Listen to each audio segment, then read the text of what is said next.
An observatory, a place for a man to witness the magnificence of the universe. But such insights are not what the champion of light is looking for. He has come to find a weapon.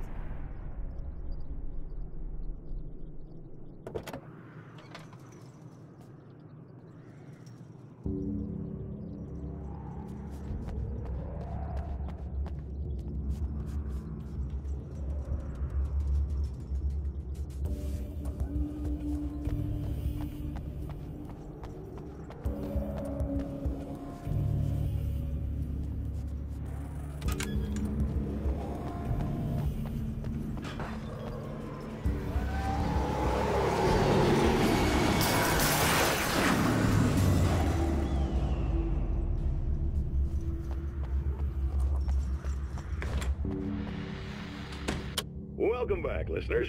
As you know, I'm Eddie Rodman, and I'm still talking to old gods of Asgard, who are doing their big comeback tour. How's that been going for you? Odin? Splendid! I'm having the time of my life. You know, I didn't realize how much I'd missed that. And what about you, Thor? It's okay, you know. Well, this must bring back a lot of memories. Oh, yeah! It's wonderful to be back on stage.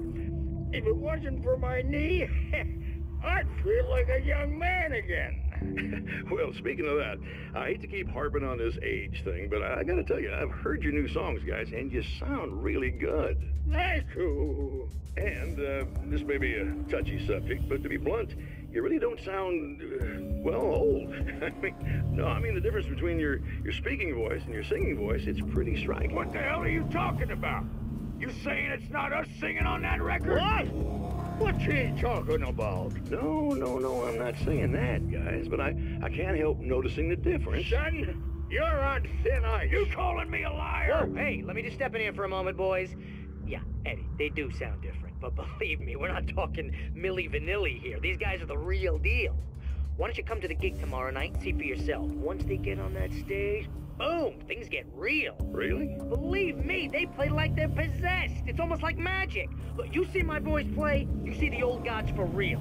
These guys project a lot of power. They're not lightweights, you know what I'm saying? All right, Barry, I'll see if I can make it.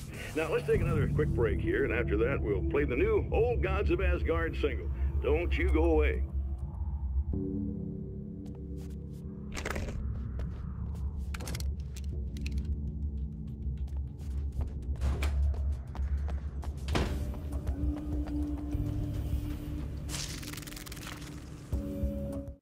As a storyteller, my first real love was crime. And it was in that genre that I finished my first novel, starring the perpetually miserable Alex Casey, whose entire life was a wound that never healed. The books sold as fast as they hit the shelves. I wrote 5 more Alex Casey books, and they all were bestsellers. I became rich. I became famous. Success brought pressure, and I didn't handle it very well.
I've seen the enemy, and it's me. I've faced dark horrors before, things that live in the unimaginable pressures of the world beyond our own. Sometimes they masquerade as humans. That's what ultimately lurks inside Mr. Scrooge. He's every mean-spirited tabloid story about me, an evil caricature, a creature formed in that vague territory of misconceptions, half-truths, and the dark imagination of people who heard a story about me. An urban legend made flesh. A serial killer. My dark half. Brought to life by the power of Cauldron Lake.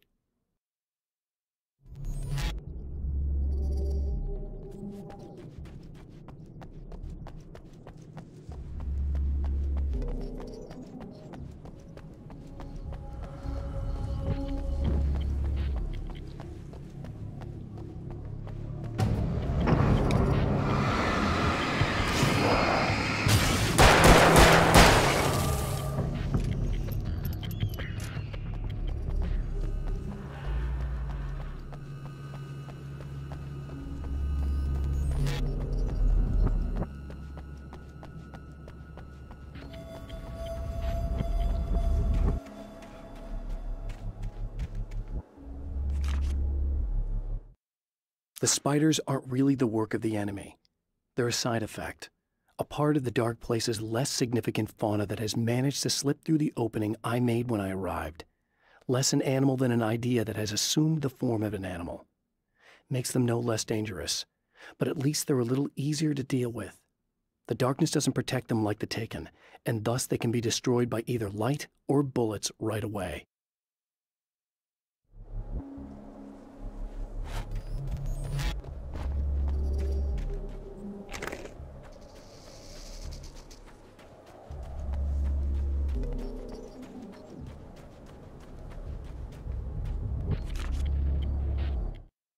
The pressure of success got to me.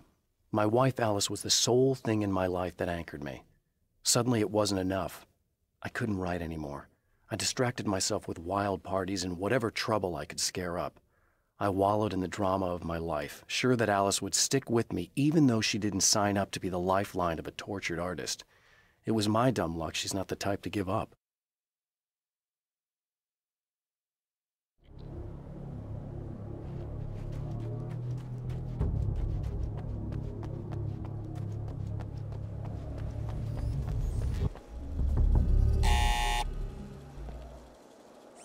Hello? I'm Dr. Rachel Meadows, and... Wait a moment, it's you! I can't believe you dare show your face around here again.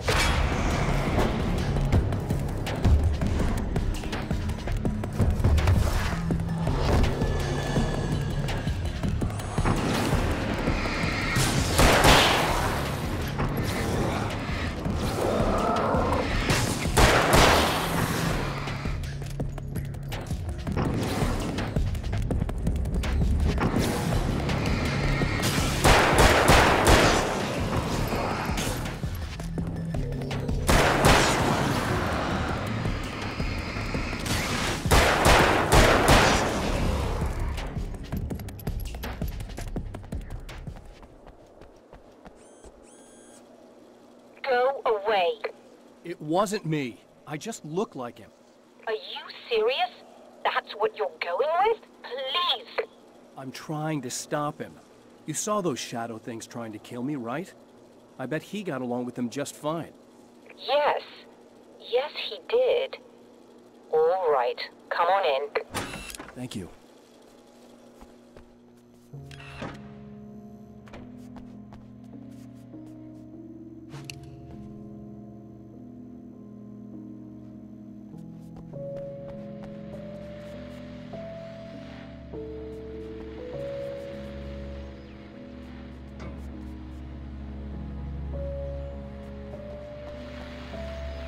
Hey, buddy. I figured I'd take a moment to talk to you. There's a party next door. I'm feeling pretty good right now. A little beer, a little fun, you know? It's nice.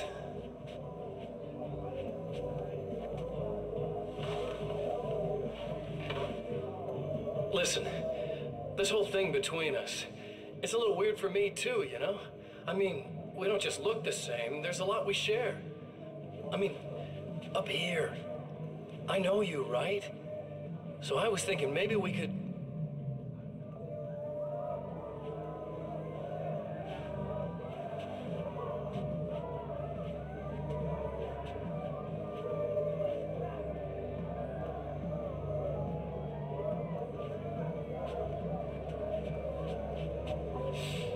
these guys are getting out of control. Look, I feel like we're both victims of circumstance here. And maybe we could make some kind of effort to...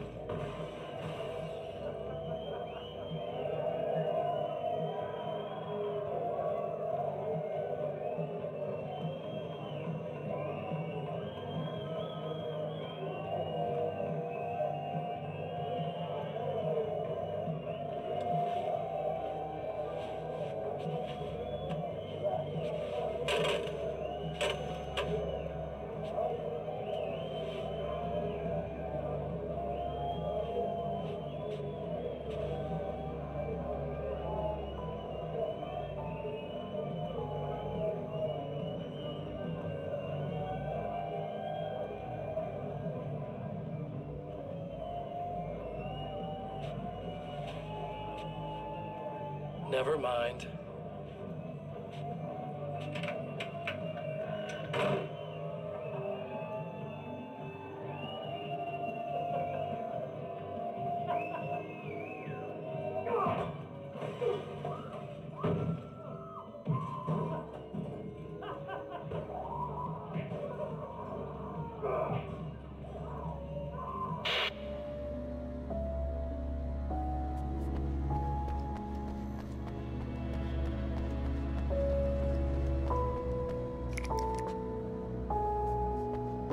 Just a moment, I'll send the lift down to you.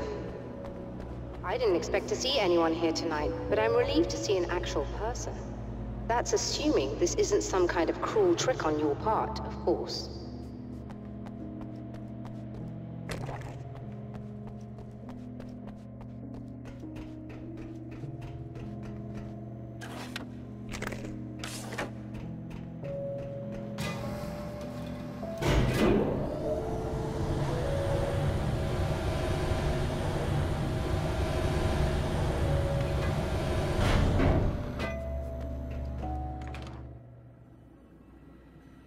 Doctor, the man who looked like me, what did he want here? There's a strange astronomical event happening right now. Something I can't begin to classify, but I think it's disabled our satellite. There's a very peculiar signal that we're receiving. A signal? That's what I'm here for. Well, so was he. But he didn't seem to understand it at all. He got very angry, sabotaged our imaging array, and now we're blind. I believe the event is still going on, but we can't pick it up. Is there something we can do? What he broke is essentially just a special camera, but we can't use the telescope without it.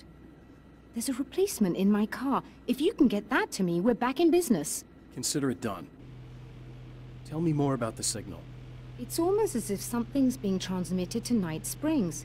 It's the strangest thing. It's quite elusive, almost as if it wasn't properly there. I don't know how to describe it. So, what was the signal like? I wish I knew. He appeared before I had a good fix on it. He was very pleasant when I was working, but when I isolated the signal, he suddenly forced me out of the control booth. He said it was none of my business. He seemed to change. Somehow he was very smooth and charming before that, but suddenly he became, I'm sorry. I'm not sure I want to talk about it. I have to ask, do you always wear that to work? I was at a party for a local art exhibition. Fascinating works. When I was called away by my assistant. Michael was the first to spot this event. I don't know where he is now, actually. He was supposed to bring us some food, but he never showed up. Tell me about the event. Oh, it's quite fascinating. It looks as if stars were changing, somehow. Or shifting positions. It isn't really happening, of course. Most likely it's caused by some kind of atmospheric refraction phenomenon. But I've never seen anything like it. Did he hurt you? No. He didn't quite threaten me exactly, but those shadowy things started to crawl into view, and whatever the signal was, he seemed to be extremely frustrated by it. He just started breaking things and left. I thought it best not to interfere. You were lucky. He's done much worse. Yes. He showed me a knife, and he kept talking. He enjoyed the sound of his own voice. A proper maniac. You really aren't anything like him, are you? Believe me, I try very hard not to be.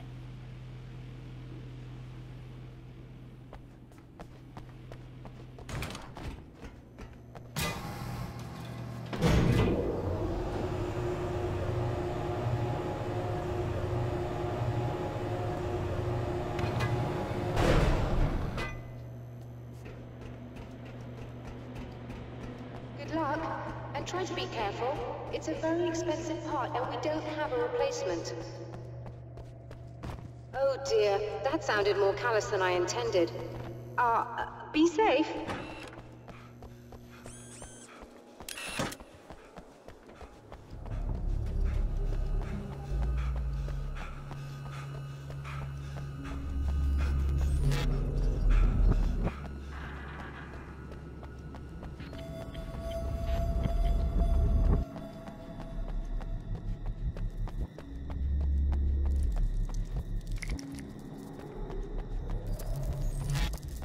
This must be her car.